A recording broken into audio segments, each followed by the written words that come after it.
Today we're looking at every major film and TV adaptation of the most scandalous family in Renaissance Italy. First, a bit of context. The Borgia family was a powerful and controversial noble dynasty from Spain that rose to prominence during the late 1400s and early 1500s. They became famous, sometimes infamous, after Rodrigo Borgia became Pope Alexander VI, using his position to expand the family's political influence.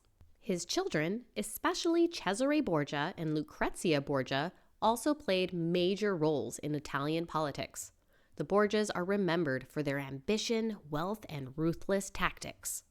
In order of release, the first we're looking at is The Borgias of the Golden Blood.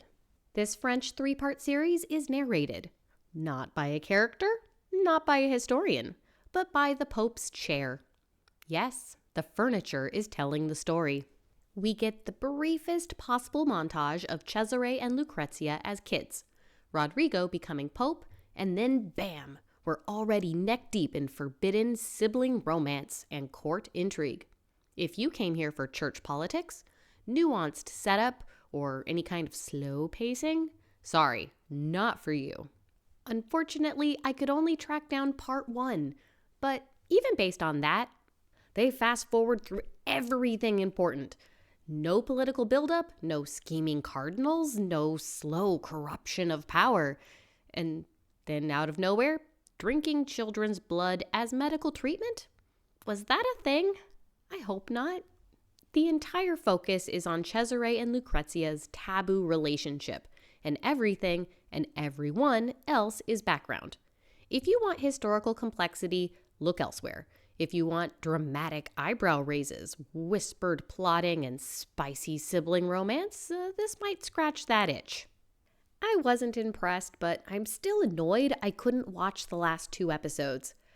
Released in 1977, 3 episodes, each a little more than an hour long. I couldn't find a rating, but I'd say around 16 plus for nudity and adult themes. Next up, The Borgias. This British-Italian miniseries starts right as Rodrigo Borgia is campaigning to become Pope. No time wasted, straight into bribery, votes, and drama. The focus is tight. Rodrigo Borgia, power, wealth, and women. Cesare, ambitious, intense, I'll be Caesar or nothing. Lucrezia, sweet, beloved, and used like medieval political currency.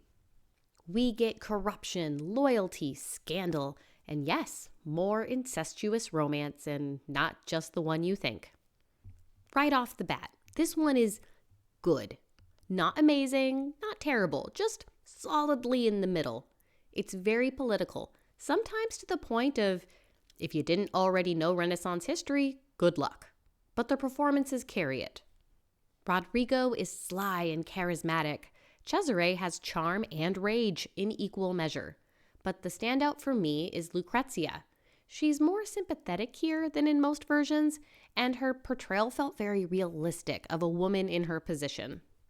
Production values? Decent. Costumes? Not drool-worthy. Battles? Occasional and not particularly brutal. However, the random torture scenes come out of nowhere and are surprisingly harsh, so heads up. Released in 1981, 10 episodes, a little less than an hour each, rated 15 plus for mild nudity and violence. Next is The Borgia. In this Spanish-Italian film, the Borgias are a happy, united family.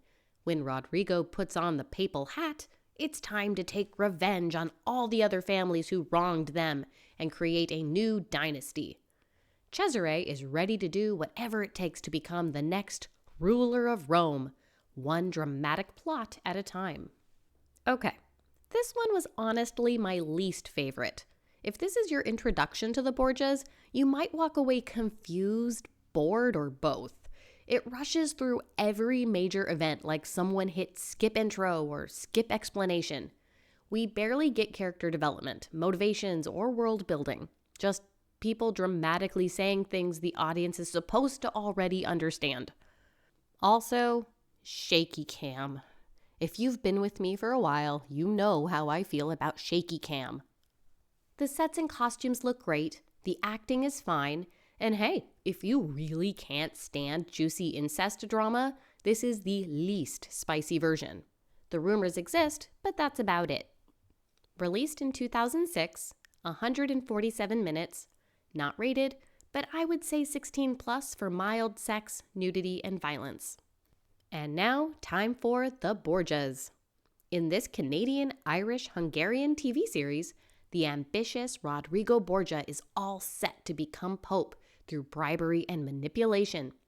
He's got a soft spot for kids, but his dream is dominance over all of Italy. Dark and brooding Cesare is forced into the church, even though he'd much rather be playing war games. Lucrezia begins as sweet and innocent, but learns very quickly how to weaponize charm in a world that wants to use her.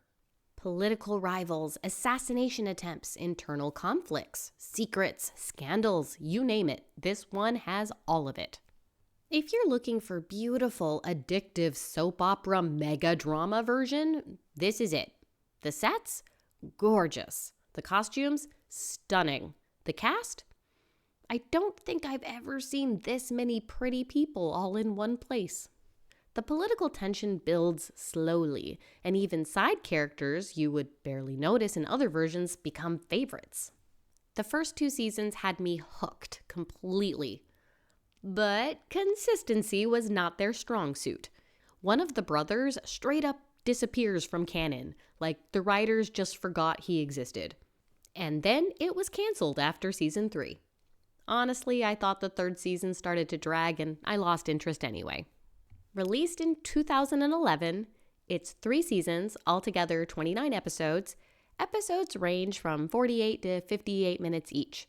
Rated 18 plus for explicit sexual scenes and bloody violence. Last on this list, Borgia. This French, German, Czech, Italian production takes a darker, more cynical approach. This is not a glamorous, romanticized adaptation of the story. It's a brutal portrait of what life was like in Renaissance Italy. The show dives deep into the family's internal power struggles. Rodrigo's ambition is the drive of the story.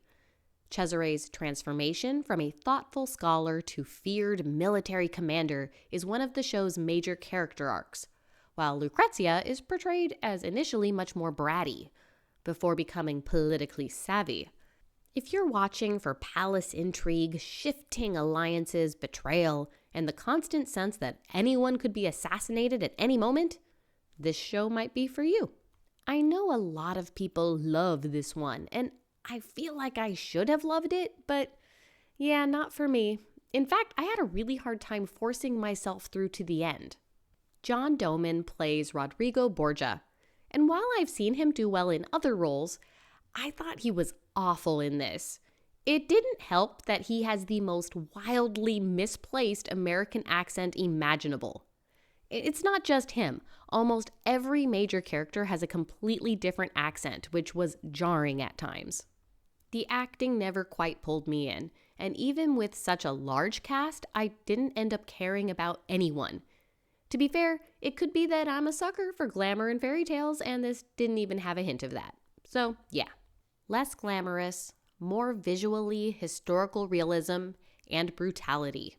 Released in 2011, it's 3 seasons, altogether 38 episodes, each episode about 52 minutes each, rated 18 plus for explicit sexual scenes and brutal violence. So which version of the Borgias do you think you'd enjoy the best? For furniture narrating the story and drinking children's blood, Borgia of the Golden Blood, 1977. For more serious political focus and solid performances, The Borgias from 1981. For fast, confusing plotting and shaky cam trauma, The Borgia from 2006. For maximum drama, sex, beauty, and I can't believe this is happening energy, The Borgias from 2011. For gritty, blunt realism that may or may not win you over, Borgia from 2011. Are there any I missed that everyone should know about? Let me know in the comments. I'd love to hear your thoughts. Thank you so much for watching. Please check out my playlists for more movie and TV comparisons and how to watch historical media in chronological order. Happy watching!